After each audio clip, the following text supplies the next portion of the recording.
Olá, meus amigos e minhas amigas da comunidade espírita do Centro Espírita João Moreira Rego. Por essa plataforma do YouTube, nós saltamos a todos e todas caminheiros da esperança que professam um mundo melhor, mais justo, mais humano, mais igualitário. Eu sou Gilberto Santana e hoje nós vamos falar sobre a Páscoa na visão espírita, na perspectiva espírita. Começo desejando a vocês boa Páscoa, que vocês usufruam da companhia dos familiares com muita alegria, né? Que muitos abraços, muita confraternização, muitas risadas, mas, sobretudo, lembrar o momento que nós vivemos, que é celebrar a passagem por nós de nosso Senhor Jesus Cristo e, sobretudo, dos seus ensinamentos. Assim, eu começo, então, dizendo que há uma necessidade de nós espíritas explicarmos o nosso ponto de vista sobre a Páscoa, porque os nossos postulados, aquilo que nós temos no nosso edifício doutrinário, não admite a Páscoa como ela é conceituada pela tradição cristã de outras igrejas, de outras derivações. O Espiritismo não celebra a Páscoa, mas nós respeitamos a religiosidade das diversas igrejas, das diversas tradições, e também não proibimos que os nossos adeptos manifestem sua religiosidade. A Páscoa, ou passagem, simboliza a libertação do povo hebreu da escravidão sofrida durante séculos do Egito. Todo mundo sabe daquela história de Moisés conduzindo o povo em direção à terra prometida. Mas, no cristianismo, o que se comemora não é essa passagem, é a ressurreição do Cristo, que se deu na Páscoa judaica no ano 33 da nossa era, e celebra a continuidade da vida. Assim, meus amigos e minhas amigas, o Espiritismo, embora sendo uma doutrina cristã, entende de uma forma diferente alguns dos ensinamentos das outras igrejas cristãs. E aí eu queria chamar a atenção, sobretudo, na questão da ressurreição, que para nós espíritas, Jesus aparece a Maria de Magdala e aos discípulos com o seu corpo espiritual, que chamamos de perispírito. Peris, no entorno do espírito, aquele corpo com o qual o espírito se apresenta. Então, nós entendemos que não houve uma ressurreição corporal do corpo físico, né? Por assim dizer. Jesus de Nazaré não precisou derrogar as leis naturais do nosso mundo para firmar o seu conceito missionário. A sua doutrina de amor e perdão é muito maior que qualquer milagre, até mesmo maior que a ressurreição. Isto não invalida, sobretudo, aí, a festa da Páscoa, se nós encararmos no seu simbolismo. A Páscoa judaica pode ser interpretada como a nossa libertação da ignorância, por exemplo, das mazelas humanas para o conhecimento, o comportamento ético-moral. A travessia do Mar Vermelho representa as dificuldades para a transformação.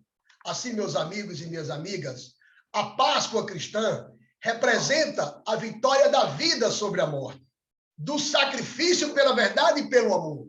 Jesus de Nazaré demonstrou que pode se executar, se exercer, né? Pode se executar homens, pode até executar homens, mas não se consegue matar as grandes ideias renovadoras, os grandes exemplos de amor ao próximo e de valorização da vida. Como a Páscoa cristã representa a vitória da vida sobre a morte, queremos deixar firmado o conceito que nós aprendemos no Espiritismo, que a vida só pode ser definida pelo amor, e o amor pela vida. Foi por isso que Jesus de Nazaré afirmou que veio ao mundo para que tivéssemos vida em abundância.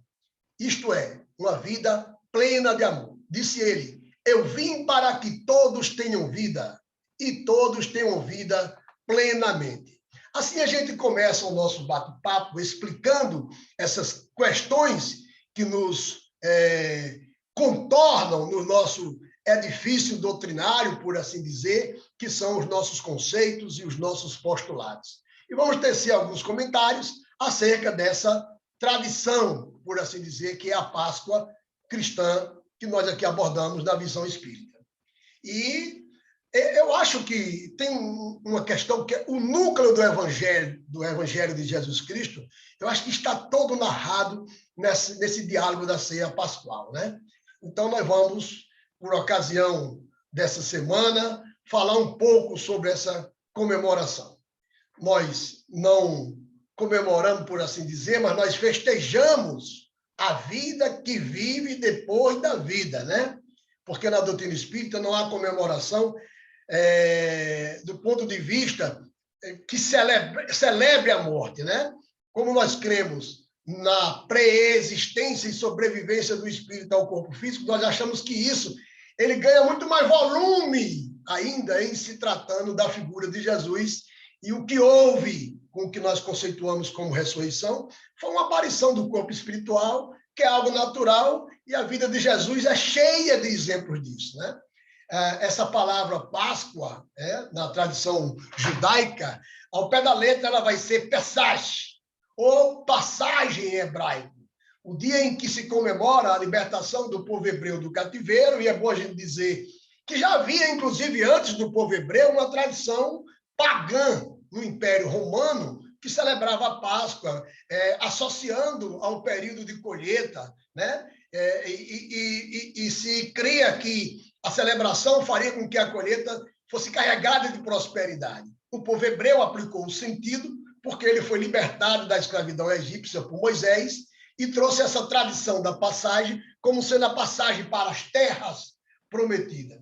Então, está evidente para todos nós aí a referência de que a Páscoa ela já era uma comemoração na época de Jesus, uma festa cultural, por assim dizer, e, portanto, o que fez a igreja foi aproveitar-se do sentido da festa para adaptá-la, dando-lhe um novo significado, associando-o à imolação de Jesus no pós-julgamento, na execução da sentença de Pilatos. Toda aquilo que nós chamamos de paixão de Cristo, ou a tortura que Cristo sofreu na sua trajetória, que na tradição católica conhecemos como a via sacra, o caminho sagrado.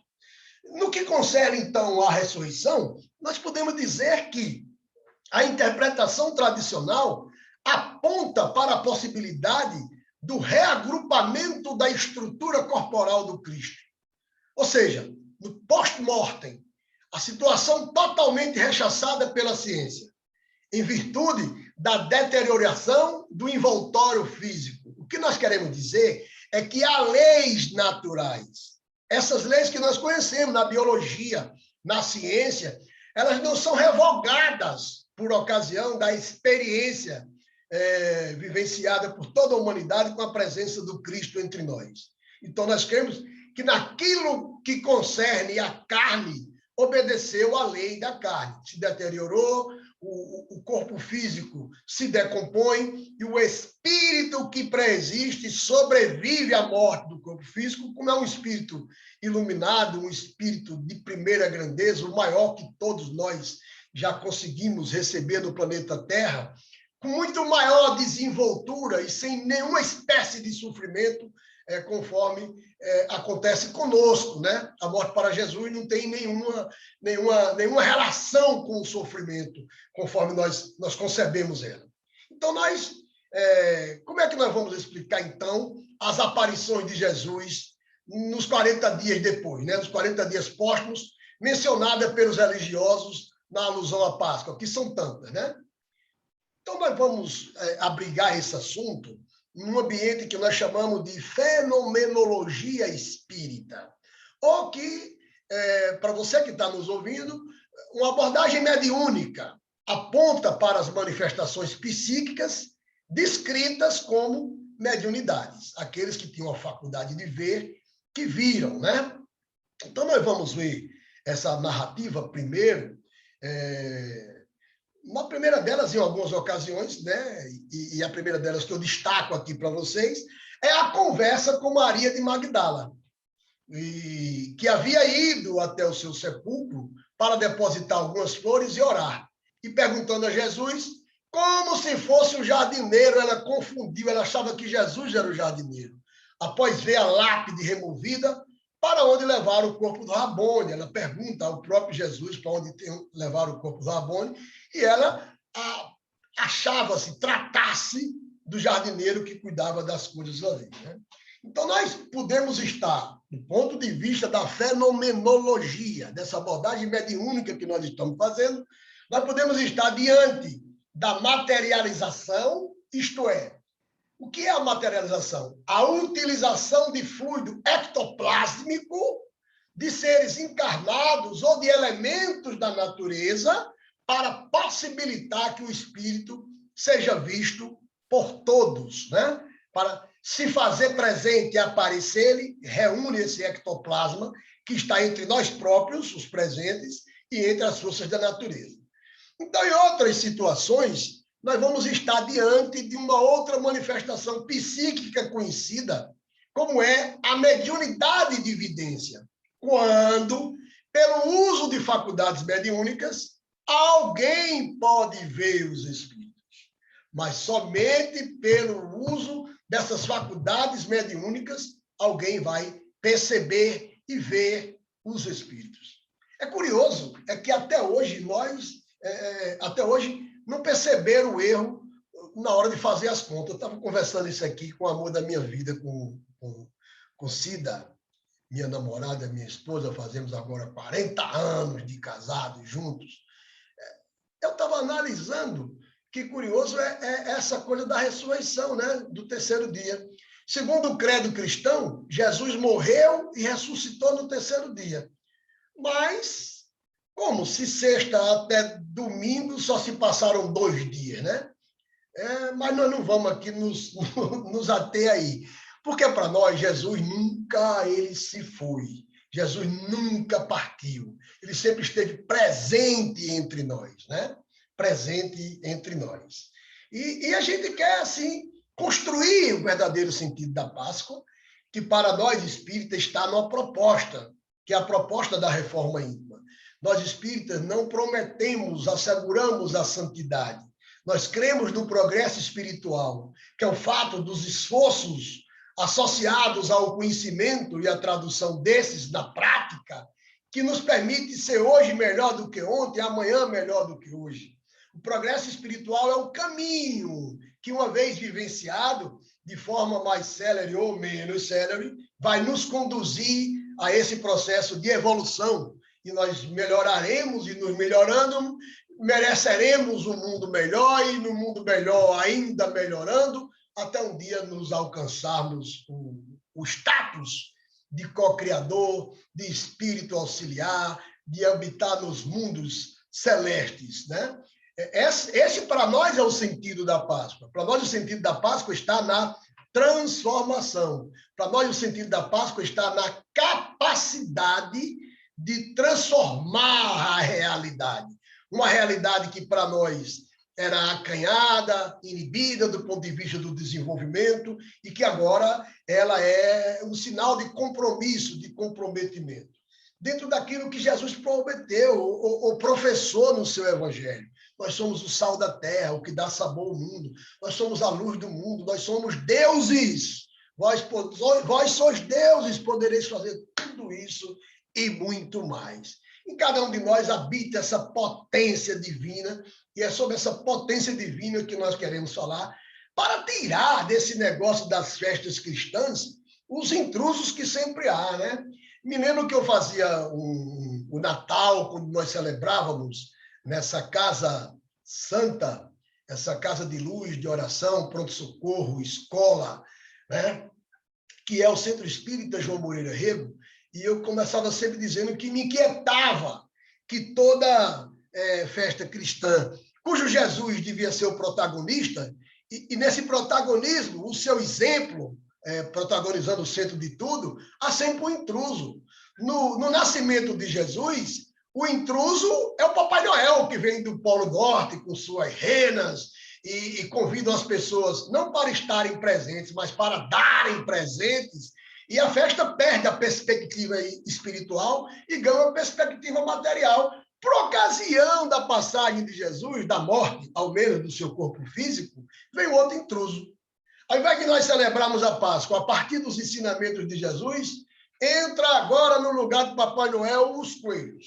O coelho, que apesar de ser um mamífero, e por isso, por conseguinte, não bota ovos, não põe, ele assumiu o papel de ser produtor e entregador de ovos da Páscoa.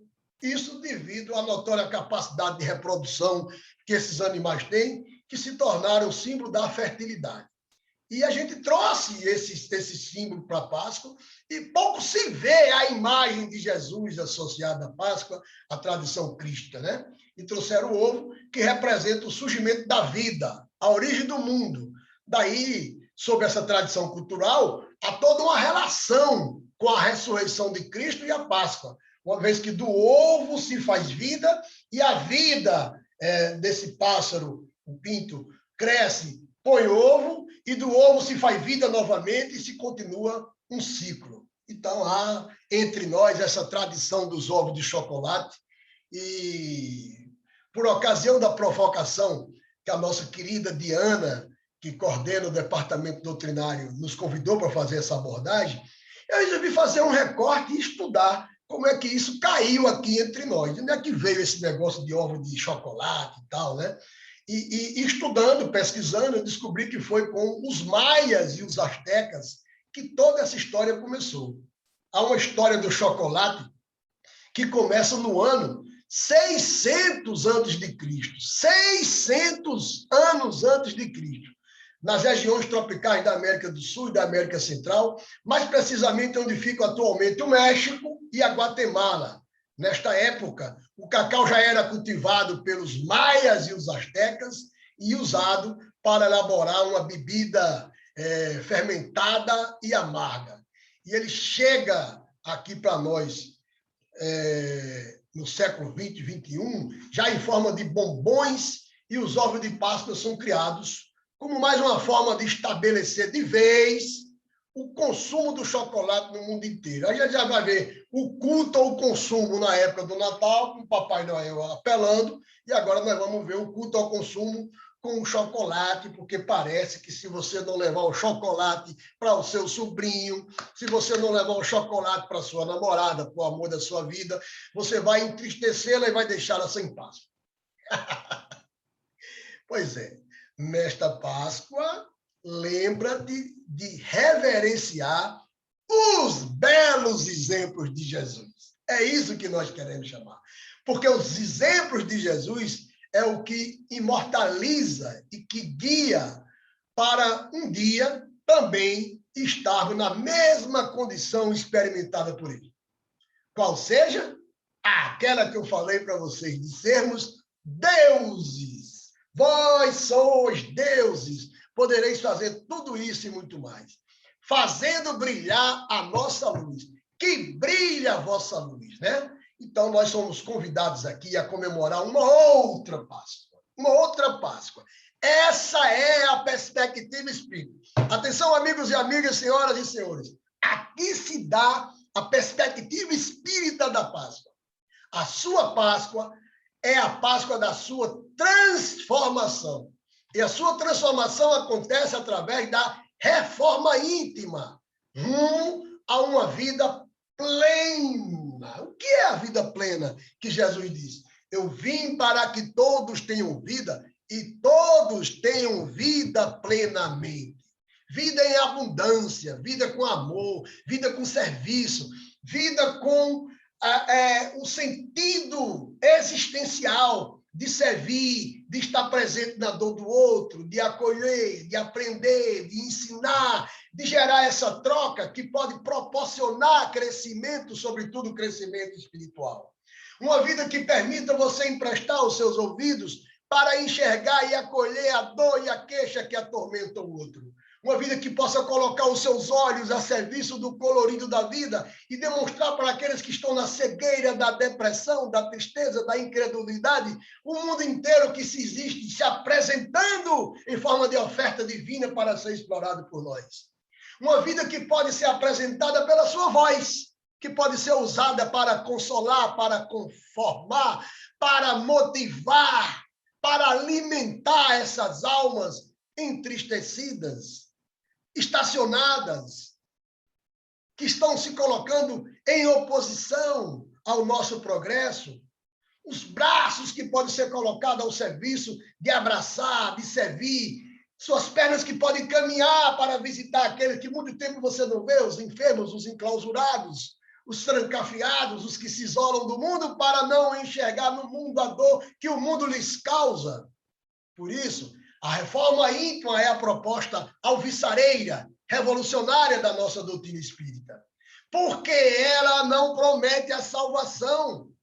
Ela garante que você será melhor, e os melhores estão aptos, os melhores estão se alistando, os melhores estão se alinhando na promessa de Jesus, quando ele disse: paz na terra aos homens de boa vontade. Essa é a boa vontade que nós queremos lhes falar por ocasião da celebração da Páscoa. Esta é a boa vontade que nós queremos chamar a atenção de vocês. A boa vontade de servir a nosso Senhor Jesus Cristo, de entender que cada um de nós gravita no entorno do seu estágio evolutivo e cada um de nós está aqui por uma razão, que são razões da individuação. E que processo é esse da individuação?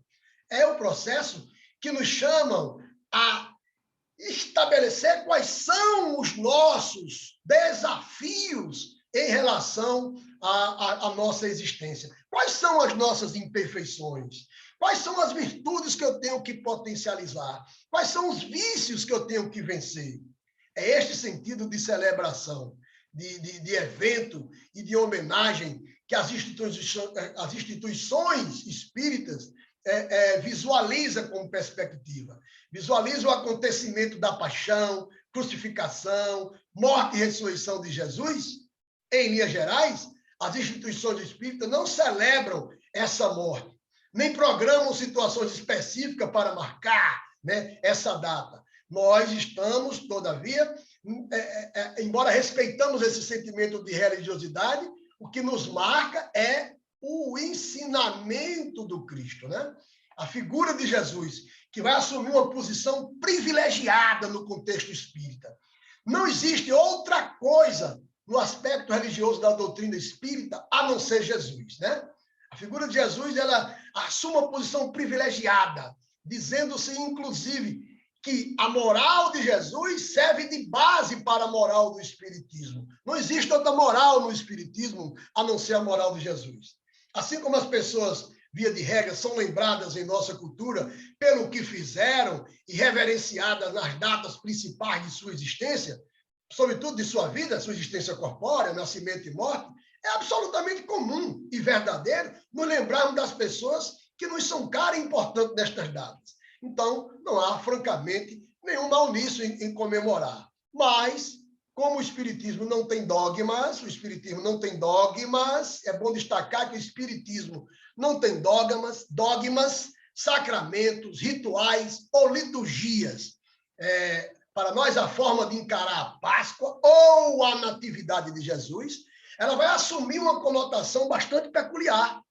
Antes de mencionarmos a significação disso tudo, faz necessário, então, buscar no tempo e na história da humanidade as referências desse grande acontecimento da Páscoa, que, como disse, começou numa tradição pagã, migrou para a tradição judaica, né? E a gente vai ver isso nas Escrituras, quando a gente vê no Evangelho de Lucas, capítulo 22, versículos de 15 e 16, a menção do próprio Cristo ao evento. Ele diz: tenho desejado ansiosamente comer convosco esta Páscoa, antes da minha paixão, porque vos declaro que não tornarei a comer, até que ela se cumpra no reino de Deus. É evidente aí a referência que a Páscoa já era uma comemoração na época de Jesus, uma festa cultural, e, portanto, o que fez a igreja foi aproveitar-se desse sentido cultural, adaptá-la, dando um novo significado, e nós, espíritas, também estamos dando esse novo significado, né? Para o sentido da Páscoa.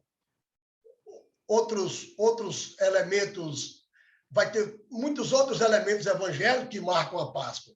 Isso porque nas vinculações religiosas, e são tantas, apontam, por exemplo, para Quinta-feira Santa, Sábado de Aleluia, Domingo de Páscoa, é toda uma semana.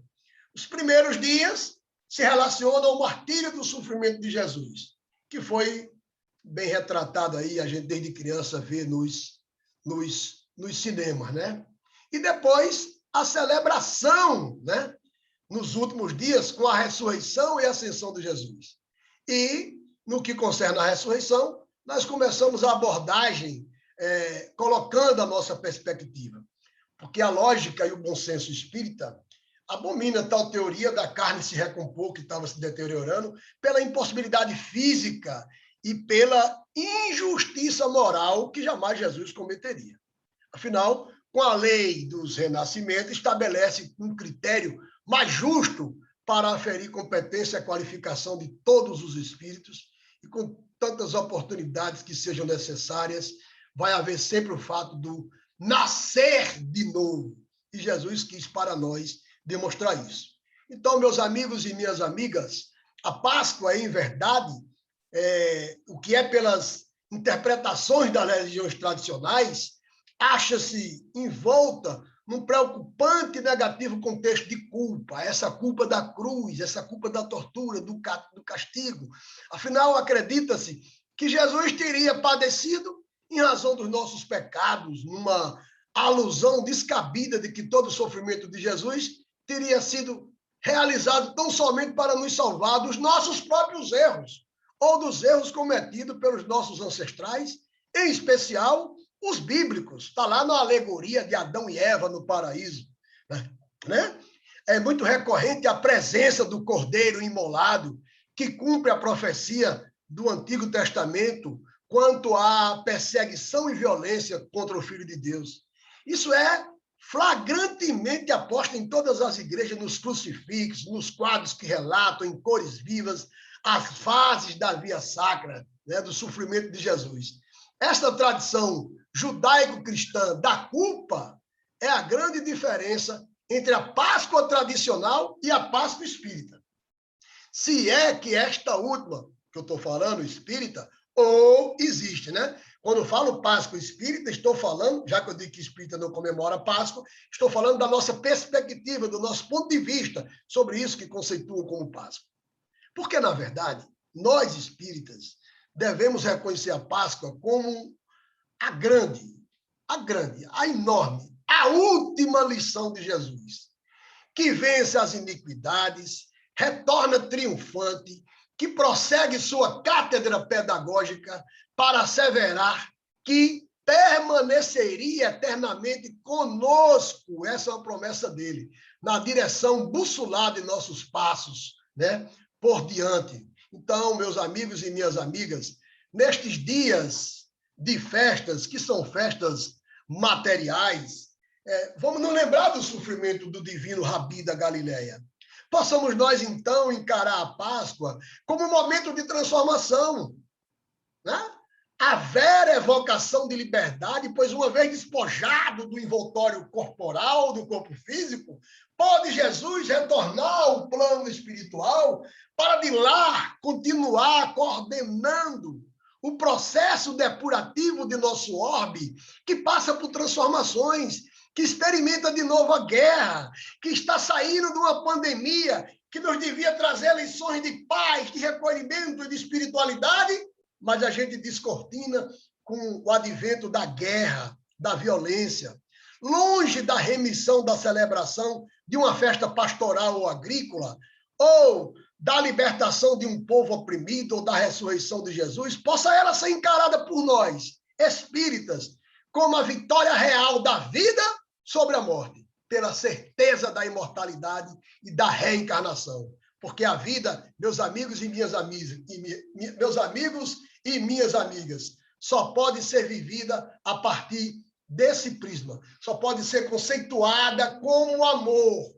O amor calcado nos grandes exemplos da própria existência de Jesus, que foi uma existência de amor pleno, de amor próximo, de valorização da própria vida. Portanto, nesta Páscoa, assim como nós estamos encarando, vivenciando, quando estiveres juntos aos teus mais caros, lembra-te então de reverenciar os belos exemplos de Jesus, que imortalizam esses exemplos, que nos guiam para um dia também estarmos na condição experimentada por ele.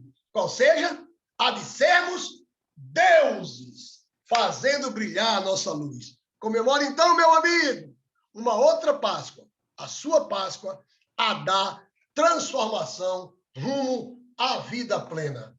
Essas são considerações que nós fazemos a toda a comunidade espírita nessa plataforma, desejando a todos um bom encontro com seus familiares, com seus amigos, e lembrar da máxima de Jesus: amar sempre.